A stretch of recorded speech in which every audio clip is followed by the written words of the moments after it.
So I just got done watching Beauty and the Beast, the Disney classic from the 90s. And when you get toward the end of the film, not to, ruin any spoilers or anything like that, but you basically have the Beast, once Belle has professed her love for him, he loves her, she now loves him. He has saved her life multiple times and such like that. He transforms into a human being. And in that moment, I can only think the thought going through her head, other than the shock and realizing it's him, is, oh, thank God, I don't want to fuck a dog.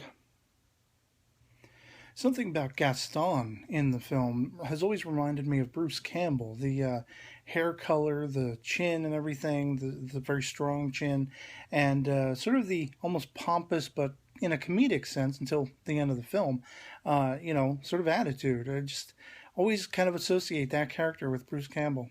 The King. Belle is one of those Disney princesses that just has an intrinsically, aesthetically pleasing voice. Whether she's singing or just speaking averagely, there's something about that actress's voice that just gives me goosebumps and is very attracting, almost siren song like. And that isn't to say that other Disney princesses within that realm don't have recognizable voices. I mean, there are many that, you don't necessarily need to see the character to be able to pick up which one that is, which Disney princess that is, and such like that. They do have distinct voices. I hear the actress who does Jasmine speaking, and I'll know that at the drop of a hat and such like that. But Belle, she's not just a visually appealing character. She also has just a beautiful melodic voice, even when she's just speaking. And I love that she's sort of pre-geeky girl in the fact that she's always burying her head in books, and there's something to be said for that aesthetic of following your dreams and also not traveling to the beat of society that I just find absolutely, primo attractive of that character. Chip is hilariously way too young to know anything about the birds and the bees or the beast and the beauty, as the case may be. And touching upon the whole idea of burying your head in books, I love the overall aesthetic, the overall idea and concept of not judging a book by its cover. By the end of this film, it's definitely one of my favorite Disney films because the Beast is very much kind-hearted. He's a soul who he's learned his lesson effectively by being punished to bear the guise of a beast.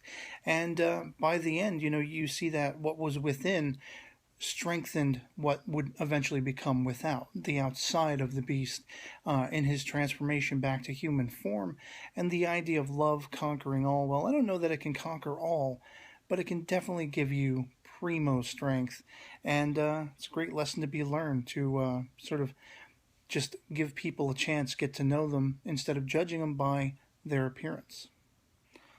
Holy shit, Lemire and that maid? By the end, it's like, uh-oh, what's going to happen here tonight? I wonder if Belle's father, Maurice, and Mrs. Potts ever hooked up by the end. Boy, Gaston meets a cruel end of his own doing by the end of the film. Again, spoiler alert, but always left me wondering, his little sidekick. I gotta wonder if Le Fou was probably the only one sitting on, that little bit of patch of blood and carcass that was probably the only thing that was left of Gaston, when the happy ending was unfolding. He's probably sitting there like, good riddance. Angela Lansbury, who was, of course, in Murder, She Wrote, and the guy who voiced Lemire, Jeffrey Orbach, had a history together on that very show, which is actually kind of cool. Perhaps the most interesting question about the film is why is it Lumiere and Cogsworth and Mrs. Potts, some of the other, people in the big kingdom of the beast, have eyes and faces and mouths and things of that sort, and then a whole host of them just don't. The world may never know.